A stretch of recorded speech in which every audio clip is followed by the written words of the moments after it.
This is Greg Pass with the Americans in Wartime Experience. Today's date is June the 29th, 2023, and I have the privilege to sit down through Zoom with Chris Lauchner. Chris, tell us where you're at right now. I am in Cumming, Georgia, which is a far north suburb of Atlanta. Gotcha. And can you tell us your full name and where you were born? Yeah, Christopher Aaron Lauchner, and I was actually born in Lagos, Nigeria. My parents were, my dad worked for Mobil Oil Corporation, and they're both from Central Illinois and wanted to get out. So they said, see how far we can go. That's pretty far. Yeah, they moved there in 1957. I was born in 59. It was actually still a British colony at that time. We were there for its independence in 1960. And of course, I don't remember any of that, but my dad actually made a movie of it. So oh, really? We have that. He probably has the only one because he got to go see the practice for the big parade and they were going to do on the National Day, but it rained that day, so that got canceled. So he has a video of the practice day. Interesting. Or I don't know if anybody else has one. So it's pretty wild. So, speaking of your family, tell us about the veterans in your family. Yeah, I know my dad did this the other day, but he forgot to tell you. Our families, both sides of our families go way back into the early 1700s. And we know for a fact that 5 of the Lauchners served in the American Revolution. And we had between like 15 and 17 in the Civil War. Almost all, we had like 16 for the North and 1 for the South. One brother had moved to Tennessee, whatever. And we've got folks who were in World War I, World War II, my dad in Korea. But very few in World War I and World War II was just like 1 or 2 people. Nobody in Vietnam that I know of. Cousins who were in Desert Storm. And then I was in Operation Iraqi Freedom, and a cousin who was in Afghanistan. So you have a pretty robust family history in the military. Did that play a role in your decision to commission? I guess it did a little bit, but I would say that, even though we've had all these people in the military, it was never a big deal in our family because I don't think anybody was any higher than like a private. I think my father was the first officer. Well, his older brother was a pilot in World War II, but they kept moving him around in training on new planes, B-17, B-24, B-29. By the time he got trained up in B-29, the war was over. So, he was like the first officer. But yeah, I think I heard my father talking about how he was in ROTC in college, and then he had joined a large corporation. So I think when I went into college, I just decided to join ROTC. I was thinking to be a veterinarian. So I was a biology and chemistry major. But by my senior year, I knew I wasn't going to do that. I had done pretty well in school, like at a 3.4 average, but it's not good enough to be a vet. You had to be a 4.0, especially where I went to school. I went to Furman University in Greenville, South Carolina, and they don't have a veterinary school in South Carolina. So Georgia would only take 2 students from the entire state per class. So anyway, I decided to go on active duty. So, the Army was my kind of my way out of college. And what year would that have been? That was 1981. I went to school in 1977 to 81. We had moved all over the world. My dad didn't like working in New York City, so we lived in Nigeria, Connecticut, France, Venezuela, Connecticut, England, Connecticut. And then they were in England. My girlfriend moved to Greenville, South Carolina. I went to visit her for Thanksgiving. Her parents took me up to see Furman. I don't know why. Decided to apply. She and I broke up the week before school started. So, after that it was, whole new world. But yeah, like my 4 years of school. So, you're commissioned in the U.S. Army, and what was your specialty? What type of advanced training did you have? Well, field artillery. So, I learned, when you go to ROTC, based on your class rank and all that, you get to choose your top 6 choices of MOS and top 5 places where you want to get stationed. I was the distinguished military graduate, so I was number 1 in my class. I got my 5th choice. It's funny how that works.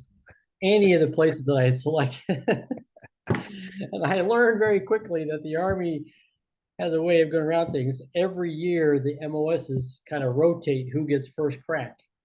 So that year was field artillery. So my basic course at Fort Sill, Oklahoma was full of West Pointers, including their valedictorians and their top people.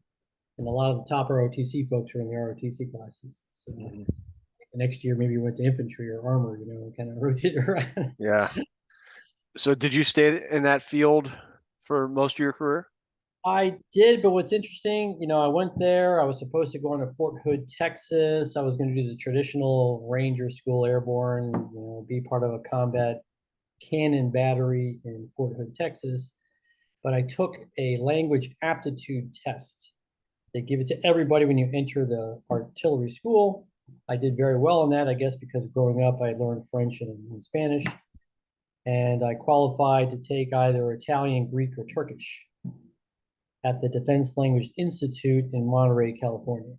So I was engaged at the time, had a very famous phone call in our family history where I called my wife and said, my wife to be, and said, well, I could go to Greece or Turkey by myself for 15 months, or you and I could go together to Italy for 3 years, or we could continue on to Fort Hood, Texas. What do you want to do? And she about hung up the phone and was like, are you asking a stupid question here, man? We obviously took the Italian, and I got sent after the language school to Monterey, California for 6 months of Italian. I arrived there and realized half of my class was spouses. So I called my wife to be and said, if you get out here, you can start the next class in 3 months, get 3 months of Italian before I graduate, and then we get married. We get shipped off, but we'll get married secretly out here. So we did that. She came out. We did a Justice of the Peace wedding. So she'd get into class. She did 3 months. We had our official wedding after I graduated in June of '82. So I graduated June '82. We got married July of '82. And in August of '82, we arrived into Italy at the 12th USAFAD, which stands for the United States Army Field Artillery Detachment. And at that time, the 559th United States Artillery Group had control of Italy, Greece, and Turkey. And there were a number of these artillery detachments and air defense detachments all throughout those areas. And I was at one of them. And these were Lance missile units for the artillery. This was a surface-to-surface missile system that could be conventional or warhead or nuclear. And so our job was to babysit the nuclear warheads. The Italians owned the rocket system, the launchers, they had the conventional missiles, all that, and we just managed and controlled the warheads that were nuclear.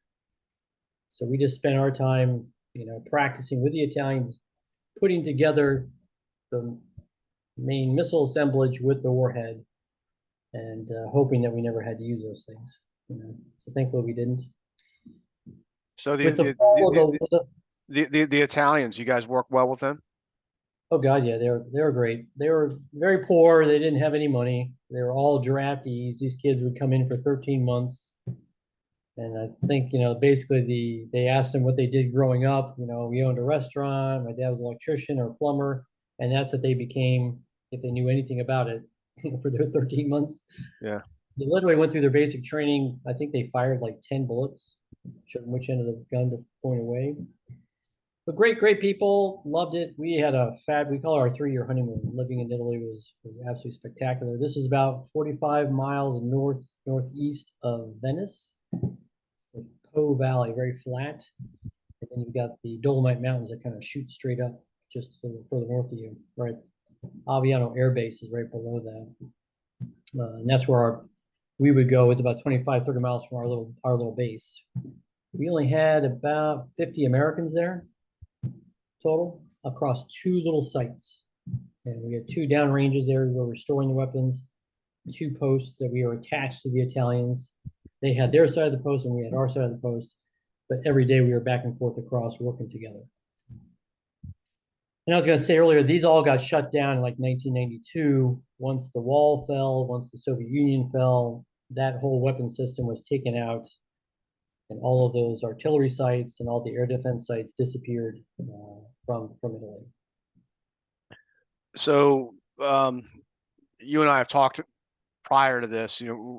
For today's interview, we're going to focus on your deployment to Iraq. But I am interested if you could very briefly, because we'll be up against the time, but very, very briefly, you had a very lengthy military career. Can you tell us where you were stationed between Italy and eventually your deployment to Sure. Iraq? So I came off active duty in 1985 as a captain. I got a job in upstate New York, near town of Fort Edward, which is near Glens Falls, New York. And I joined the 98th training division there. Spent about 8 years with them doing various jobs, company commander, S4, S1. Became a major, went to a USARP, which was a Reserve Forces school. And then we got moved to Chicago for a couple years, and I joined the 95th Custer Division, which did battle simulations for battalion and brigade level simulations, and then moved to Atlanta, Georgia in 96 to 2000. I remained in that unit that whole time because there were no units in the Atlanta area. So I would commute back and forth to Chicago or wherever we were doing the simulations. And then in January 2001, moved to Pennsylvania, and there I joined the 80th Division and taught Command and General Staff College. And then after a couple of years, I became the director for Pennsylvania and Delaware. So my job was to go around and observe and evaluate all the other instructors and recruits. And it was that's what I was doing in 2005 when our unit was stop lost and set to get activated to go to Iraq. So your deployment was in 05? You cut out of me there. I didn't hear your question. Your deployment to Iraq was in 05? Yeah, so Okay. I actually was told I was going to stay back. I took over a battalion command in the Washington, D.C. area, and the rest of the unit got sent to Camp Atterbury, Indiana to start to prepare. And they sent out like 70 extra people because they knew the first thing that happened, you had to go to get through a physical. Well, they burned through all those people plus the 70 and still had a large number of gaps. You got to remember this particular unit, I would guess our average age was like 50. We had guys 58, 59 years old, all the way down. The youngest I would say would be mid 30s, because these were all people more senior enlisted and definitely all majors, lieutenant colonels, training other folks. But burned through all those folks, and I had been down in Washington, D.C. that weekend. My brigade commander told me I was staying back, along with another guy. We were going to be the rear echelon command, as well as, running the battalions. And then on Monday, my friend called me up and said, "Chris, are you sitting down? We both just came down with orders. They're getting us orders now. We have to deploy and be at Camp Atterbury by Sunday." Because they had burned through so many people, they had to reach back and get the other folks that they had intended to keep back and sent over. So I was the COO of a software development company at that time. So I had to go in and tell my boss, the owner of the company, I'm leaving Friday. It's my last day. And, sorry. He had, we didn't have a great farewell at that time. He had told me he was going to take care of me, but in the end, he did not. So that was not good. But yeah, so by Sunday, I had gotten my wife and daughter their required medical stuff and ID cards. They could stay back, and I was flown to Indianapolis and drove down to Camp Atterbury, Indiana. And we trained for 2 months, and then flew from Indianapolis to Kuwait via Ireland on a commercial jet with all of our equipment, 4 big bags, an M4 and an M9 all on board.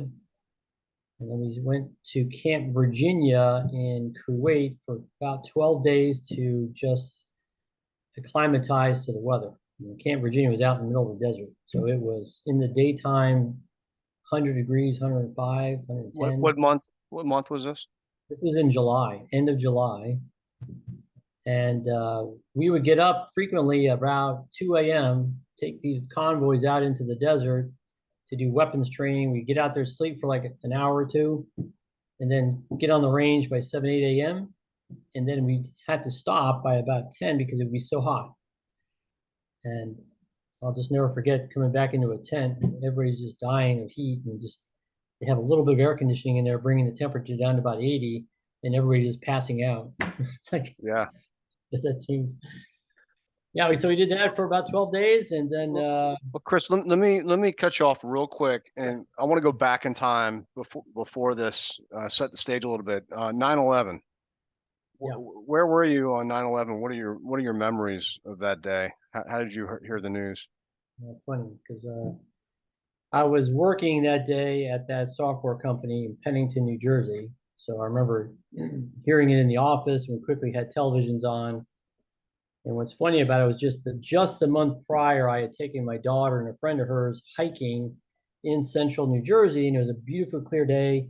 We climbed up on this ridge, and we could see New York City in the distance. And I had pointed out those two buildings to them, telling them what they were. And yeah, then a month later, I had to tell them, "You remember those two buildings we saw? Those are the ones that got hit." So yeah, yeah, we were at work. We shut the office down hour or two later, and everybody went home. But back to work the next day. Did you have, at the time were you reserve or was this National Guard unit? Reserve. I was always in the reserves. Okay. And So where we lived in Pennsylvania, right on the border of New Jersey, we had people we knew. There was a guy, my wife and I both taught spinning, and the pilot of the American Airlines flight, Saracen was his last name, who got killed flying out of Boston. He used to come to our spin class, he and his wife. oh really? So out of our gym, I think there were 4 people that got killed on that. And that whole Mhm. area was like 11 to 12. And there's actually a memorial now in Newtown, Pennsylvania, for the local folks. Hmm. So you're in the reserves at the time of the attack. Did you, in the back of your mind, think that at some point you were going to get wrapped up in a military engagement because of the attacks? Honestly, no. We thought that this particular unit would be the last thing ever, activated. Um, because we were a bunch of older people training, we thought we would be the ones maybe if there ever was a full-time scale up, like a draft, and they had to build up basic training units and schools, these kinds of units would be activated and mobilized inside the US. That was always the intention. So we thought, okay, maybe you get mobilized, you get sent somewhere, to train other folks, going over or coming back. But it wasn't until probably 2004 we started hearing, in Iraq, they've now got, tiger by the tail here. They've got, the combat units have clamped down on Iraq itself. They're trying to hold it steady. And the State Department had the job to build up all of the 13 different departments, so the health, you know, interior, defense, all of agriculture, everything. That was their job to build those up. And then at some point they decided, you know what, we need to rebuild the Iraqi military. And that's when we started hearing, hey, wait a second, they might take some of our kinds of units over there to train up. And sure enough, that's what they did. So inside of Iraq, there was 2 major groupings. There was the multinational corps run by a 4-star general, and their job was all the security. So they had all the combat units out there trying to keep the peace, show of force kind of thing. And then our unit was called a Multinational Security Transition Command, Iraq, MNSTICI, was a 3-star general reporting to that 4-star general. And our job was to get out there and train up all the Iraqi forces around the country. So they started deploying divisions like ours. So we were, I think, 1 division at a time was over there. The 78th went before us, we came, and then another one, I think the 95th followed us. And what unit were you with at this time? This is the 80th Division, which was headquartered in, I guess, Washington, D.C. So it was Pennsylvania, Maryland, Delaware, Virginia. I guess that's it. Yeah, Okay. those states. And Okay. we had enlisted training, we had captain's training, and then command and general staff college is what you need as a colonel, a major, lieutenant colonel. If you ever want to get promoted to colonel or general, you have to have CGSC. And so that's what we were doing, personally. And so we got over there and we were divvied up across the whole country. Some people were, working on big bases where they were doing the basic training of the Iraqi army and the Iraqi Navy. And then we had guys out who were onesies and twosies who were out maybe on a logistics base of the Iraqis. And they were the American liaison with them, teaching them how to do logistics. So we were supplying pretty much everything from American force. We were bringing in all the food and equipment and everything. And they were trying to learn how to manage all this stuff. And you've got to remember, a lot of time during Saddam's era, he had kept very close to him all of the Sunnis. So the Sunnis were the minority, group within Iraq, but they had been in control for many, many years. And what Saddam did to keep the Shia happy was to make a very large army. But they had nothing. They never made any decisions. They just got paid. They're out there. Okay, you're in the army. Just take the money and don't do anything. But all the guys close to him were the Sunnis, and they all got the training. They all went to school in Europe, and some went to the States. They got the money. We get there and we flipped everything, right? There was a famous decision to kick out all of Saddam's old people, and a lot of the Shia took over, and a lot of Kurds. And that's when all the unrest started happening. All those Sunnis who got kicked out all started to form the underground terrorist networks and so on. And so that's when we arrived, that was all just ramping up. And so by December of that year, that's when all the IEDs were going off. We were peaking at several thousand a day, being hidden and being discovered. So we had guys spread out all across the country. My first job was to go with the United States Special Forces, Special Operations Command, which was on a Saddam palace. And all his palaces were really, what he would do is dig big holes in the ground, pile up the dirt, build the palace on top. So it's up on this gigantic hill. And then all around, they'd make lakes out of those giant holes. And there'd be hundreds of small buildings. So anytime he went to a palace, he had his whole entourage with him. There'd be hundreds of people show up. He'd be up in the palace on top and all his ash and trash down here at the bottom. So the Special Forces had one of those palaces right near the Baghdad International Airport. And my job, along with 3 other guys, was to train the Iraqi Special Forces, who were working in conjunction with the U.S. Special Forces, on how to do battle planning and logistics. So we were doing classroom kind of things and also doing their PT with them, physical training. So I would get them up in the morning and make them go run and push-ups and that kind of stuff. What were you in 06 at the time? I was 05. So 05. 2 of us, 2 lieutenant colonels and 2 captains. We got a little house, one of those little small houses at the bottom. And really nobody gave us any training or no direction on what to do. The guys we were following on had said, well, we just kind of started doing these classes.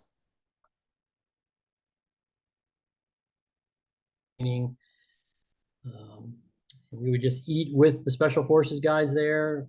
They had a gym. We kind of hung out there and started doing that. So I was doing that for 2 months, and I got a phone call from my boss, who was in 06, saying, hey, I need you to fly over to the Green Zone and interview for a job to work for the the Deputy Commanding General of Minsticky, who was a 1-star British general, a Royal Marine. And so I said, sir, do I really need to do this? I love it over here. We're enjoying it. We're working with the guys. They like us. Yeah, just come over here and screw up the interview. You don't, just don't you have to do it. Consider it done. All right, I'll fly over. You go, flying over is not easy. You have to go down to the helicopter pad, put your name on the list, and hope the helicopters come in on time, and then somebody else will bump you because they got a higher priority. And so basically, you wait all day long. I waited like 7, 8 hours finally I got on one helicopter flying over there, and I get over to the headquarters for Min Sticky, and I walk in, and the first sergeant's there, the command sergeant major, and the deputy commanding general's captain aide, a British captain. I say, Colonel Lauchner here to interview. And they said, what are you talking about? So I was told to come over here and interview. No. There's no interview. You have the job. You were selected. Like, what? That skunk. My boss didn't want to tell me. So I'm like, oh, all right. So I met the general. He told me what he wanted me to do. So I had to fly back, pack up all my stuff, and fly back over a couple days later, and start this job. But it turned out to be great. You know, he was absolutely fantastic, very, very intelligent, you know, well-rounded individual. I loved working for him. He and another Australian one-star that ran another component, you know, were putting together. So let me backtrack. I said earlier that the State Department had responsibility for all of these departments and getting them stood up where they were failing. So they asked the military if they would take over the Ministry of Interior and Ministry of Defense. So the military said, okay, we'll do that. And so the Australian one-star was putting together a unit that would have a bunch of lieutenant colonels, majors, captains that would go every day to the Ministry of Defense and the Ministry of Interior, to all the different departments, and work with them to teach them what they were supposed to do. So remember, a lot of these guys, they may have been working there 20 years and never did anything. And all the guys who have been running the thing are all gone. You're kind of frozen up in me. Are you hearing me? Yeah, I am. I was buffering, but I could hear everything, so we're good. Okay. Okay.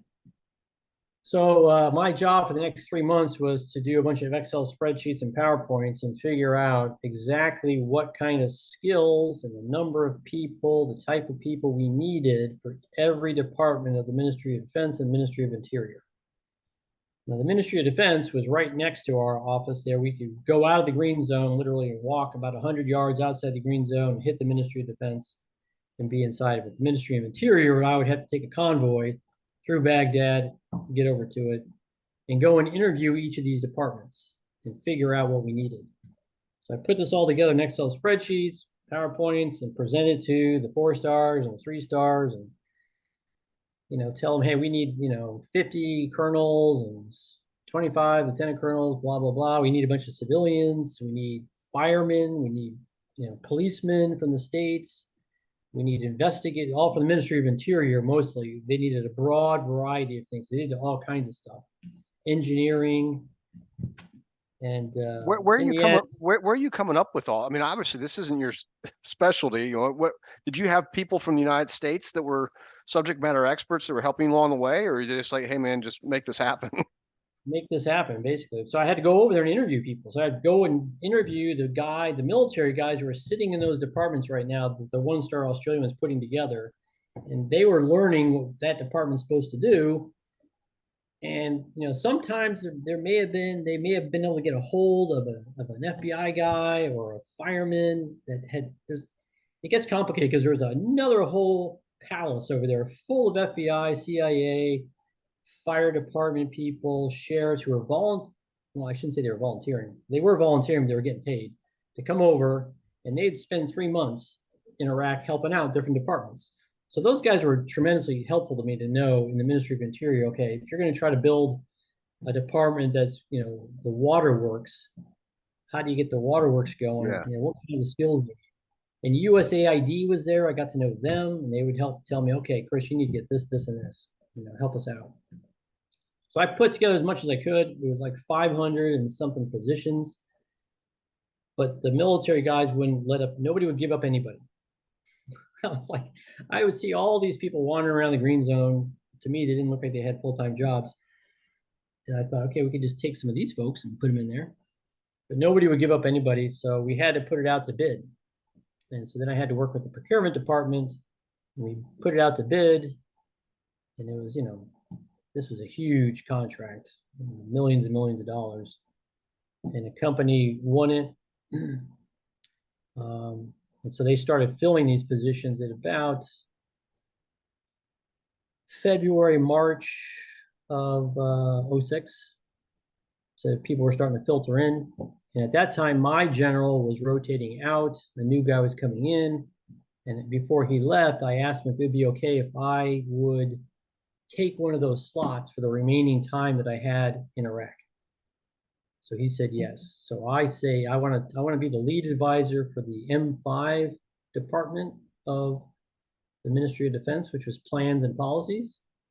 And I also want to be the lead guy for the Iraqi Special Forces. So I spent the last 6 months or so doing that, where I would go over to the Ministry of Defense every day and work. My particular M5 department is run by a two-star general, guy named Ali. What is M5? That's the Plans and Policies Department of the Ministry of Defense. Gotcha. They just had it in M1, M2, M3, they just numbered them. So 5 was plans and policies. So think about here in the States, we have a national security strategy. We have a group that also writes the Army plan, the Air Force plan, the Navy plan. Well, we did that. So we wrote the very first national security strategy for Iraq and also the plans for the next 10 years for how to build up the Iraqi Army, Air Force, and Navy and Special Forces. What I did was I just took the US stuff and I kind of modified it. I said, oh, okay, this will add, we'll take this away, and I got direction from leadership to say you can't have anything really offensive. We can't have any offensive weaponry. Mm-hmm. You have to make it look very defensive. So we just kind of modified everything. And I tried to have the Iraqi guys do as much work as they can. They could. They were great, but they really had never worked. I had a bunch of colonels and lieutenant colonels who had spent 30 years in the military, never really did anything. So a bunch of them had to say when they were very young, they all fought in the Iran-Iraq war. So they were all combat veterans, man. They had seen some bad stuff back in that war, but they were just cannon fodder, So I was going to ask you, so what was your general impression of working with the Iraqis? I mean, were they cooperative? Were they happy to be working with the United States? At that time, all the folks that working with us in the Ministry of Defense, for the most part, if they were Shia and Kurd, were very happy. They were like, oh, yeah, this is great. We finally get somebody paying attention to us. They're teaching us stuff. I would teach them. I would have classes and teach them how to do all these things. There's one guy who was a colonel who actually had gone to school in Italy. So he spoke Italian. I spoke Italian. So we could actually converse to each other. Otherwise, I had to use an interpreter all the time because they would just speak Arabic. But the Sunnis, there were some Sunnis in the Iraqi Ministry of Defense, and the underlying current of everything was that you couldn't trust each other. So in the daytime when we were all there, everybody seemed to get along, they worked together. But what you got the sense of was at nighttime, they'd all be going back, and the Sunnis were trying to figure out how to get back in power. The Kurds, of course, were trying to establish themselves as a separate country, and they were actually running the Ministry of Defense at the time. So they had the top guy. So I know on our side, we had people from the CIA and FBI and State Department also kind of listening in the background, trying to figure out what's really going on while we built everything up. But I never felt any animosity from any of the folks, in the building. The folks we had working in the green zone with us were all very happy to be there. They're, again, mostly Shia who were making money for the first time in their lives. They come in and be the housekeepers in the offices, the barbers, the guards that we had guarding all the green zone, and the cooks running all the dining facilities were all contractors coming from different countries. So when I first arrived there, our dining facility was run by folks from the Philippines, and it switched to contract getting folks from India. So we had all this, they're very good at building, cooking Indian food. So we went to pretty spicy stuff, and they had to kind of, blend it down. And then the guards on the outside, I think were from, they were from Saipan or somewhere. Yeah, they were making a lot of money, coming out and doing this stuff. Yeah, it was good. The only time I felt animosity was when we would travel outside on a convoy. And there were several times where we arrived at our destination and realized we'd been shot at, you know. So we had a couple times IEDs go off, you know, in front of us, behind us. We had to shoot at some people at the times. I don't remember ever actually seeing anybody get shot, but you know, once you went out into the city, you know, that's where there was a lot less control.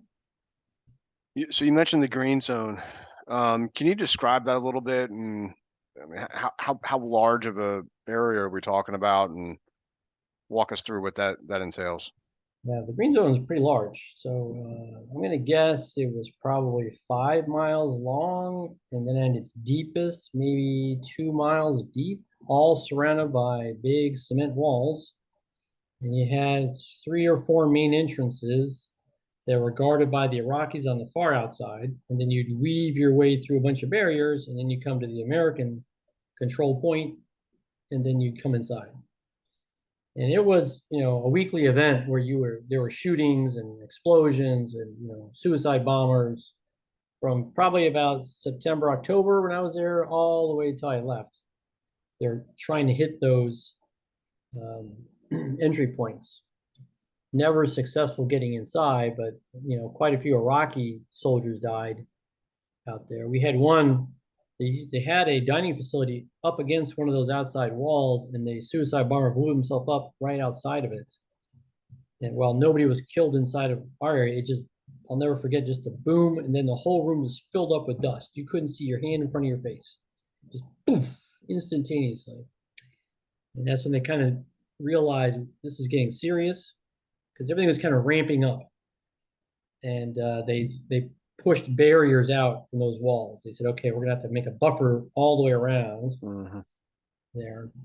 Walking to the Ministry of Defense, I mentioned earlier, I had to go out of the green zone, literally go out past the gate guards, and then the entrance to the Ministry of Defense was just inside of the Iraqi perimeter. So you had the Iraqis here, Americans here, we were inside that area there.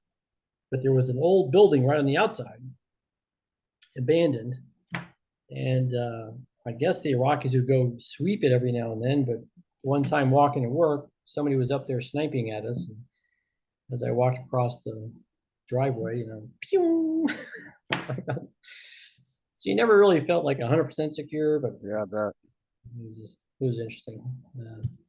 Where were you? What kind of barracks were you staying in? What kind of housing? Yeah, so I'll continue describing the green zone. So there was a huge palace that we took over, that where the 4-star general would be headquartered, and all the main headquarters were all in one of Saddam's, his biggest palace in Baghdad.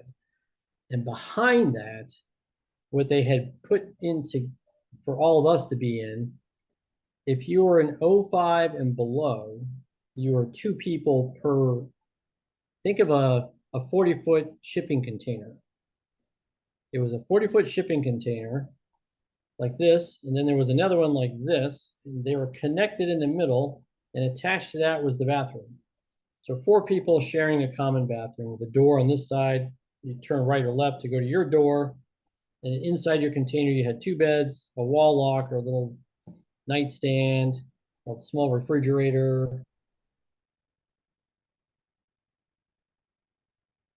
TV. There was really nothing to watch. Yeah, and that was it. And they were air conditioned. They were very nice. And then we had, you could walk to get your dry cleaning done. You could walk to a dining facility on the back side of the palace. They had a pool. They had recreation. Every month I ran in a 5K race around the palace that they put together.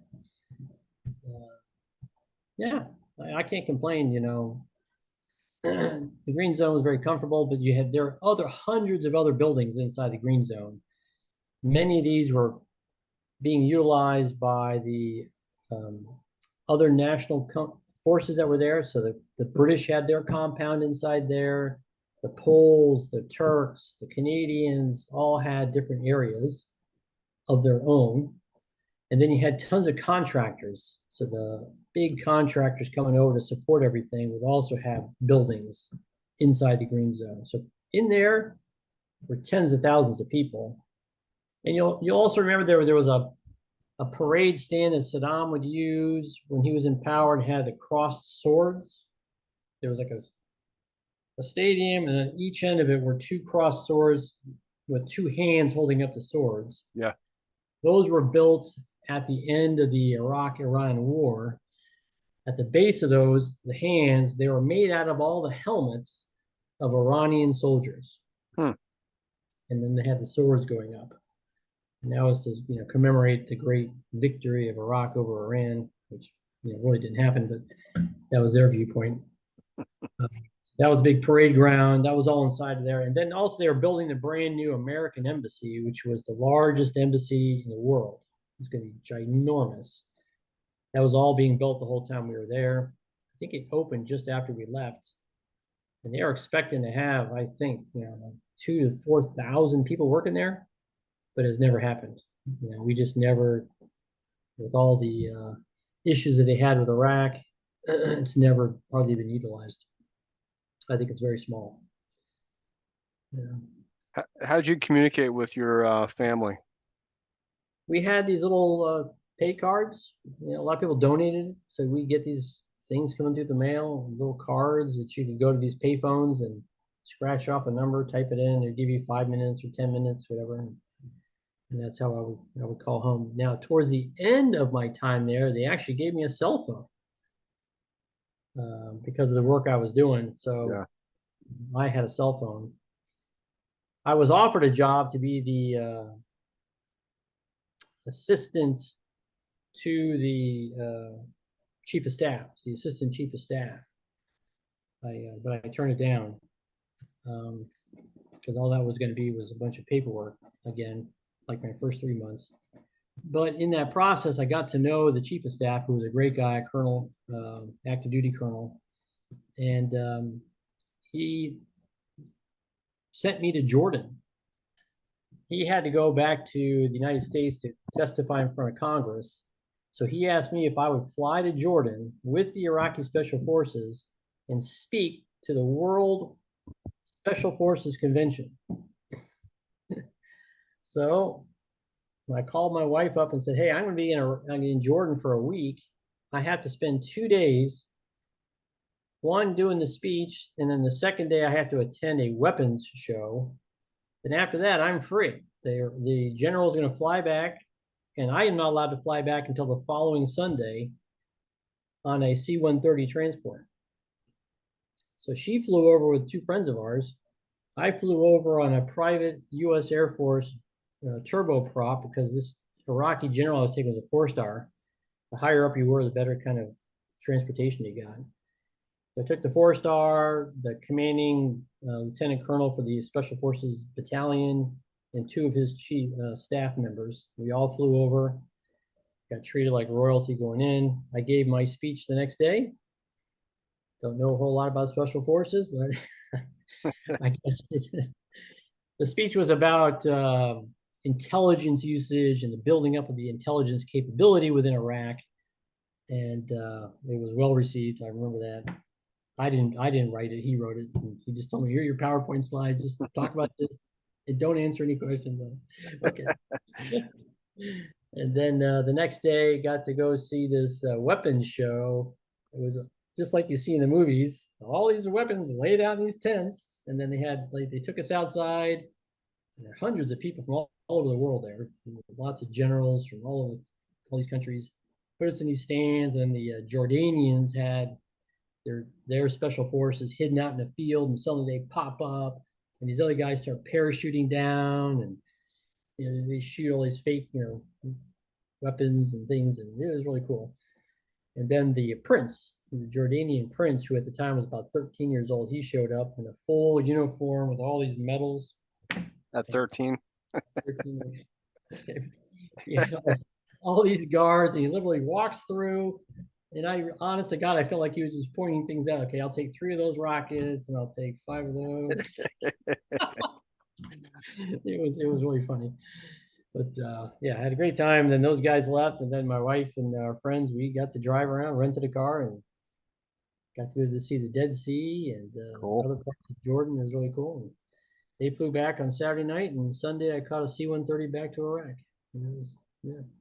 And I also, because of that connection with the chief of staff, he asked me to take a two-star, the two-star general I talked about earlier, the head of M5, to a convention in Washington, D.C. So we flew back to Washington, D.C. and attended this conference at the National Defense University in D.C. It lasted a few days.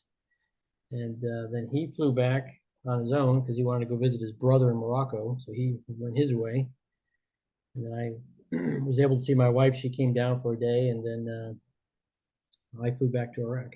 So I say my time in Iraq was actually, I thought it was gonna be very bad because I was running a civilian company at the time. And when I mentioned earlier that when I left at the last, literally as I was walking out the door, I had voluntarily asked the owner of the company if he could just pay about 80% of my salary while I was gone. I would repay him. When I got back, we could deduct it from my pay. He had told me, no, it's my responsibility to keep you whole. He kept saying he was going to keep me whole. And literally, as I was walking out the door, he'd say, sorry, Chris, I can't do it. I'm only going to be able to pay you 25%, and I can't pay for your lease vehicle anymore. When I came back, just about that time, my old company, Coca-Cola, called me up and said, hey, we're resurrecting the whole department you used to work for. Would you like to come back as a director? I said, yeah, if I can stay living in Pennsylvania, because my daughter was, going in high school. I said, sure, you're going to be traveling the world, so you just stay there. And so I left my company after a few months and got a new job, higher pay, and All worked out. All worked out. It actually worked out for my old company too. I love the company. I love the people. And the first job I ended up having at Coca-Cola, they asked me, okay, I want you to prove that this software that you guys had was the best software. So we actually did a big project and researched it, and it actually got put into our SAP construct that was rolled out around the globe. So the demand planning component of it was from that old company, and he made a lot of money. You mentioned the special operations groups. What was your impression of the Iraqi special forces? When we think of special forces here in the United States, I imagine that the Iraqi special forces were not as well trained. What's your take, or am I wrong? Well, no, you're right and wrong. But what they had was guys willing, courageous, willing to go shoot first and ask questions later. So they were very, very strong in the combat component of it. So our special forces would provide all of the intel, figure out where they're going to go. Okay, we're going to go attack this place. We need to go get this bad guy. So that's basically the special ops teams at that time. They were trying to find bad guys, capture them, and bring them back, or knock out small groups. And that's what the Iraqi special ops guys were really good at. So we would fly them in. They had no yellow streaks in them, man. They'd go sweep across the place and kill everything in sight. And so I think our guys were, trying to teach them, okay, you don't need to kill everybody. Just, let's kill a few guys and bring the rest back. And they did that very, very well. What they were not good at was things like logistics and medical and the support you need to maintain yourselves. Mm-hmm. That's what we were teaching as well, and trying to stand them up so they could maintain themselves in the future when we're gone. So how do you maintain your equipment? How do you bring in all your needs and evaluate what you need? And I worked a lot with a civilian physician's assistant who had been in the reserves, and he got activated. He was a great guy. He had been an emergency room physician, I think, in Houston. He came over and set up a whole hospital for the Iraqi Special Forces. He just did an unbelievable job. And he would operate on guys and help save their lives and do this stuff. I wish I knew what happened to that whole special ops group. There was a lot of distrust. They were mostly Shia and Kurd, and they did not want anybody to know who they were. While I was there, 5 of the guys who had never been home in 2 years got a week off, and they left the post to drive south to go visit their families. And somehow word had leaked out, and they were intercepted by people dressed as police And we know this happened because one guy was able to call on his cell phone saying what was going on. And then they got taken and they were tortured and murdered over the next number of days. Their bodies were found thrown on the street about a week later. Just the torture they went through was unbelievable. And those are the kinds of things that you like. That's the bubbling underneath that's happening. You know, when you get yourselves involved in a fight that's been happening for thousands of years between the Sunnis and the Shia. You know, they would all say that under Saddam, they had kind of figured out a balance and they were living together, working together without too much problem. Several of the colonels that worked in the M5 division were, you know, in the Muslim world, you can have more than one wife. Most of them couldn't afford it because you have to treat everybody the same. But the ones that did, several of them had one Sunni wife and one Shia wife.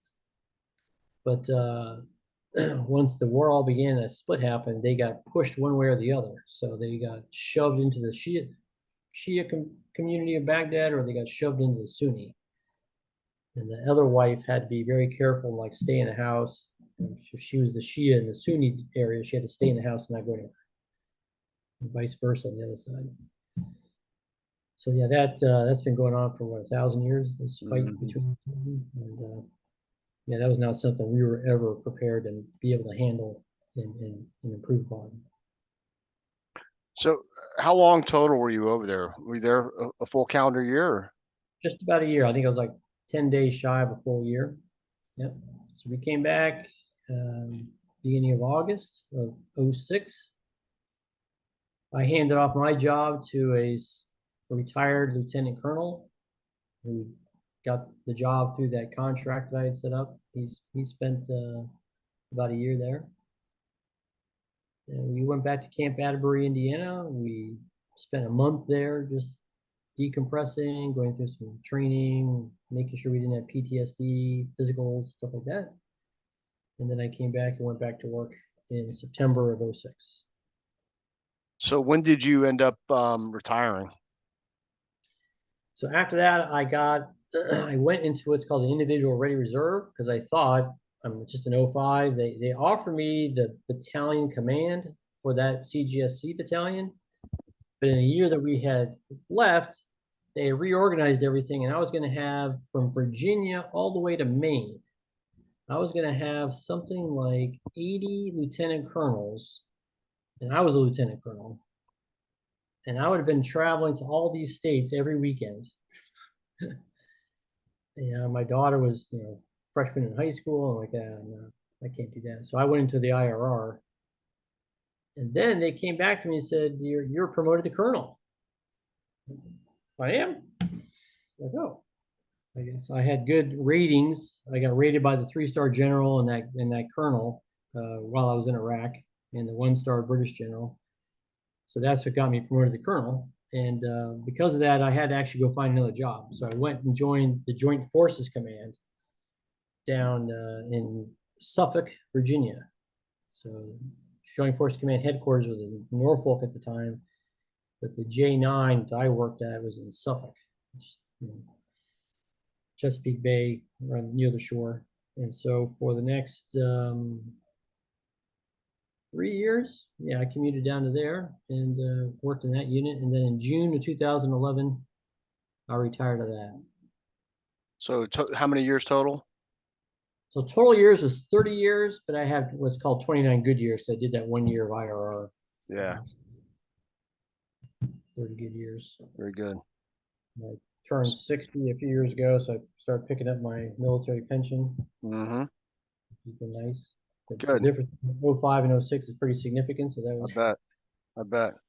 So yeah, so Iraq was a good thing for me in the sense that, you know, got me up to 06. You know, I didn't get injured or anything. I learned a lot, got to meet some great people. It changed the course of my life, my career. I never would come back to Coca-Cola had that not happened, but it turned out all well in the end. So you spent a lot of time in the military. If you had a young man or a young woman and they were seeking your advice on how to succeed in the military, what advice would you give them? Yeah. I tell people the Army saved my life because I mentioned earlier that I was going to be a veterinarian. So I had not taken a single business class in college, none. I was biology, physics, chemistry, math, all that kind of stuff, and ROTC. So I go in, and when I left active duty, at that time in 1985, Reagan had kind of ramped up the military, and then it was kind of peaking, and there were a lot of people getting out, and there were a bunch of companies looking for junior military officers. So I hired on with a company called Career Seminars. I interviewed with them. They said, "Yep, we'll take you." What they do is they teach you how to interview, and then they bring you to some place. They took me to Austin, Texas, along with 100 other guys, and they brought in all these major corporations, and I had 12 interviews in 2 days. Now, I got one offer out of that with Kraft Foods. Meanwhile, I also went over here and on my own went with Scott Paper Company, and in the end, I took the job with Scott Paper Company. But I don't think I would have ever gotten any of those opportunities. That would never have happened. So, as a junior military officer, I'm 22 years old. I am working with guys who are post-Vietnam. My sergeants were all Vietnam vets, so they had lots of issues that I had to deal with them about, but a lot of experience. They could teach me stuff. I had guys who were, at that time, judges could send a guy to jail, or he could put him in the Army. So we had guys who had committed felonies, and then here they are in a nuclear weapons detachment. Such shit in my head how that happened. We all had to have top secret background investigation, clearances.